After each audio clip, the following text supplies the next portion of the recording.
pagi sahabat semua, ketemu dengan saya lagi Dr. Caroline Tirtajasa SPOGK. Hari ini kita akan bincang tentang endometriosis stadium 1-2 atau endometriosis peritoneal namanya.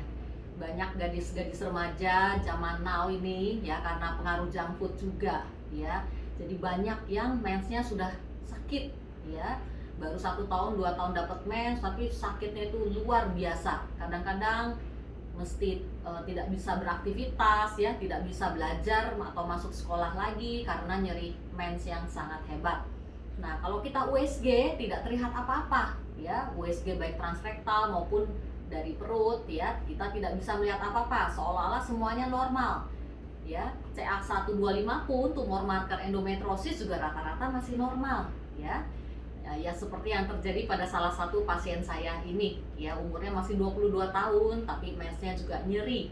Nah, saat laparoskopi, kebetulan saat itu juga ada miom ya, jadi kita lakukan laparoskopi, kita temukan endometriosis stadium 1-2 ya. Endometriosis stadium 1-2 ini adalah bercak-bercak endometriosis yang tumbuh di selaput perut, terutama di cavum Douglas, area di belakang rahim, di kolongnya rahim kita bilangnya ya.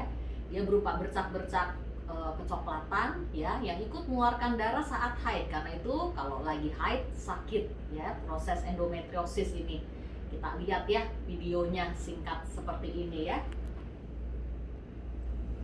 Nah, ini saat laparoskopi, ini sebetulnya rahim ya, ini kolongnya rahim nih, dekat ligamentum sacrouterina. Kita lihat bercak-bercaknya yang merah. Nah, ini coklat, merah ya. Ini usus di sini. Ini selaput perut ya. Nah, ini dia endometriosis peritoneal ini. Bercak-bercak ini ya. Nah, ini penyakit endometriosis ini dia growing, tumbuh ya, karena pengaruh faktor hormonal juga sangat kuat. Karena itu endometriosis ini selalu disebut penyakit sepanjang usia reproduksi, apalagi kalau paparan polutan lingkungannya banyak ya, makanan-makanan yang mengandung pengawet, pewarna ya, atau daging-daging olahan, sosis, siomay, bakso, nugget, burger ya, semuanya bisa memicu atau menjadi memperparah ya perjalanan penyakit endometriosis ini. Nah, kalau kita masih mendapatkan bercak seperti ini, tentunya tidak akan terlihat baik lewat USG maupun CT scan atau MRI karena hanya berupa bercak saja.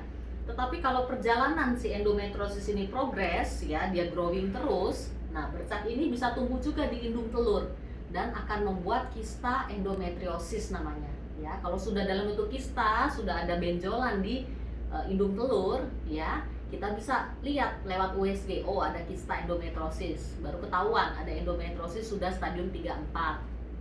Dan kalau bercak endometriosis ini tumbuh di otot rahim, jadinya dia akan menimbulkan benjolan di rahim yang difus, blur ya, tidak bisa dipisahkan dengan otot rahim yang namanya adenomyosis ya.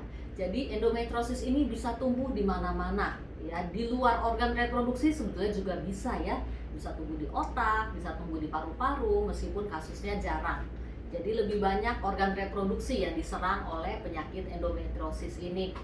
Jadi jika bagi ibu-ibu ya yang punya anak perempuan ya, sudah nyeri sekali haidnya, segeralah bawa ke dokter kandungan untuk dicek ya. Mungkin sudah ada endometriosis stadium 1-2 ini, yang tentunya perlu ditangani sejak awal sebelum penyakitnya bertambah parah dan merusak seluruh organ reproduksinya.